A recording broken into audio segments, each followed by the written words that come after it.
ഉപകരണക്ഷാമം പരിഹരിക്കാൻ താൽക്കാലിക ഇടപെടലാണ് സർക്കാർ നടത്തിയിരിക്കുന്നത്. വിതരണക്കാർക്കുള്ള കുടിശ്ശിക തീർക്കാനായി സ്റ്റേറ്റ് ഹെൽത്ത് ഏജൻസി 100 കോടി രൂപ അനുവദിച്ചത്. 65 കോടി രൂപ സർക്കാർ ആശുപത്രികൾക്കും 35 കോടി രൂപ സ്വകാര്യ ആശുപത്രികൾക്കുമാണ് നൽകിയിരിക്കുന്നത്.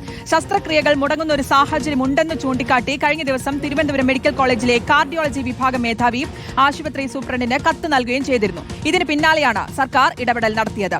സ്വാന്തന സാജു നൽകും വിശദാംശങ്ങൾ. സ്വാന്തന, സർക്കാരിന്റെ ഇടപെടൽ എങ്ങനെയാണ് എന്നുള്ളത് തന്നെയാണ് അറിയേണ്ടത്. അതിൽ താൽക്കാലികമായിട്ടുള്ള ഒരു ഇടപെടലാണ്, പക്ഷേ അത് എത്രത്തോളം ഫലം ചെയ്യും എന്നുള്ളൊരു കാര്യങ്ങൾ നമ്മൾ ഇത്രയും നേരം സംസാരിച്ചു നിന്ന് ഏകദേശം വ്യക്തമായി കാണുമെന്ന് മനസ്സിലാക്കുന്നു. അതായത് 2025 മാർച്ച് വരെയുള്ള ഒരു തുക ലഭിക്കാതെ സമരം നിർത്തില്ല എന്നുള്ള നിലപാട് വിതരണക്കാർ വ്യക്തമാക്കിയിട്ടുണ്ട്.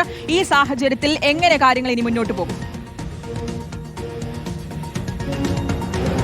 ശ്രുതി, കഴിഞ്ഞ ദിവസം തിരുവനന്തപുരം മെഡിക്കൽ കോളേജിലെ കാർഡിയോളജി വിഭാഗം മേധാവി ഒരു കത്ത് സൂപ്രണ്ടിന് നൽകിയതിന് പിന്നാലെയാണ് ഇടക്കാലത്തിന് വേണ്ടിയെങ്കിലും സർക്കാർ ഒരു ഇടപെടൽ നടത്തിയിരിക്കുന്നത് എന്നാണ് ഇന്നലെ നമുക്ക് വ്യക്തമായത്. കാരണം ഇന്ന് അത്തരത്തിലൊരു കത്ത് പുറത്തു വന്നതിന് പിന്നാലെ തന്നെയാണ് തിരുവനന്തപുരം മെഡിക്കൽ കോളേജിലെ കാർഡിയോളജി വിഭാഗത്തിലടക്കം വലിയ രീതിയിലുള്ള ഉപകരണ പ്രതിസന്ധി നിലനിൽക്കുന്നുവെന്ന് ഉള്ള വിവരങ്ങൾ പുറത്തു വരുന്നത്. പക്ഷേ ഇതിൽ ഈ ഉപകരണ പ്രതിസന്ധിയുടെ പ്രധാനപ്പെട്ട കാരണം എന്ന് പറയുന്നത് നേരത്തെ ശ്രുതി സൂചിപ്പിച്ചതുപോലെ തന്നെയുള്ള ഈ ഒരു കുടിശ്ശിക തന്നെയാണ്. 18 മാസത്തെ കുടിശ്ശികയാണ് ലഭിക്കാനുള്ളത്. ഏതാണ്ട് 160 കോടിയോളം രൂപ വരും. അപ്പോൾ ഇതിന് ബദലായിട്ടാണ് സർക്കാർ ഇന്നലെ 100 കോടി രൂപ അനുവദിച്ചിരിക്കുന്നത്. സ്റ്റേറ്റ് ഹെൽത്ത് മിഷനാണ് ഇത്തരത്തിലൊരു 100 കോടി രൂപ അനുവദിച്ചിരിക്കുന്നത്. പക്ഷേ 100 കോടി രൂപ അനുവദിച്ചാൽ തന്നെ അതിൽ 65 ലക്ഷം രൂപ ഇത്തരത്തിൽ സർക്കാർ ആശുപത്രികൾക്കും 35 ലക്ഷം രൂപ മറ്റ് പ്രൈവറ്റ് ആശുപത്രികൾക്കുമാണ് അനുവദിച്ചിരിക്കുന്നത്. അതുകൊണ്ട് തന്നെ ഈ 65 ലക്ഷം രൂപ എന്ന് പറയുന്നത് വളരെ കുറച്ച് തുക മാത്രമാണ് എന്നുള്ള കാര്യമാണ് ഈ ആളുകളൊക്കെ തന്നെ പറയുന്നത്, വിതരണക്കാരൊക്കെ തന്നെ പറയുന്നത്. വലിയ രീതിയിലുള്ള പ്രതിസന്ധിയിലാണ് അവർ നിലനിൽക്കുന്നത്. അതുകൊണ്ട് ഒരു തരത്തിലും അവർക്ക് മുന്നോട്ടേക്ക് പോകാൻ പറ്റില്ല എന്നാണ്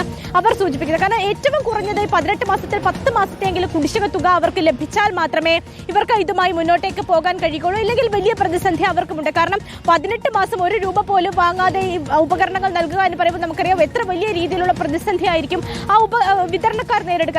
തീർച്ചയായിട്ടും അവരെ സംബന്ധിച്ച് അവരുടെ ആദ്യമായല്ല പറയുന്നത് ഇത്തരത്തിൽ വിതരണം നിർത്തുമെന്നുള്ള കാര്യം അവർ ആദ്യമായല്ല സൂചിപ്പിക്കുന്നത്. പലതവണ ഇക്കാര്യം മന്ത്രിയോട് സൂചിപ്പിച്ചതാണ്, ആരോഗ്യ മേഖലയോടൊക്കെ തന്നെ ഇക്കാര്യം അവർ സൂചിപ്പിച്ചതാണ്. പക്ഷേ അപ്പോഴൊന്നും ഒരു തരത്തിലുള്ള നടപടിയും ഉണ്ടായില്ല. പലവട്ടം ഉറപ്പ് നൽകി കഴിഞ്ഞ മാസം 10 മാസത്തെ തുക നൽകാമെന്ന് അവർ ഉറപ്പ് നൽകിയതാണ്. പക്ഷേ ഉണ്ടായില്ല എന്നുള്ളതാണ്. അതിന് പിന്നാലെയാണ് ഇപ്പോൾ എന്തായാലും അവർ സമരത്തിലേക്ക് കടന്നിരിക്കുന്നത്. ഏറ്റവും കുറഞ്ഞത് 100 കോടി രൂപയെങ്കിലും തങ്ങൾക്ക് ലഭിച്ചാൽ മാത്രമേ ഈ സമരം അവസാനിപ്പിക്കാനുള്ള അവർക്ക് സാധിക്കുള്ളൂ. കാരണം ഏതാണ്ട് 10 മാസത്തെ തുക എന്ന് പറയുമ്പോൾ അത്രത്തോളം ഏതാണ്ട് 100 കോടിയോളം രൂപ വരും. അപ്പോൾ അത് കിട്ടിയാൽ മാത്രമേ ഇതുമായി മുന്നോട്ടേക്ക് പോകാൻ കഴിയൂ എന്നുള്ളതാണ് ഈ വിതരണക്കാരുടെ ഒരു നിലപാട്. തീർച്ചയായിട്ടും എന്തായാലും പ്രതിസന്ധി അങ്ങേയറ്റം രൂക്ഷമാണ്. അത് രോഗികളെ അങ്ങേയറ്റം വലയ്ക്കുകയും ചെയ്യുന്നുണ്ട് എന്നുള്ളത് തന്നെയാണ് വ്യക്തമാകുന്നത്.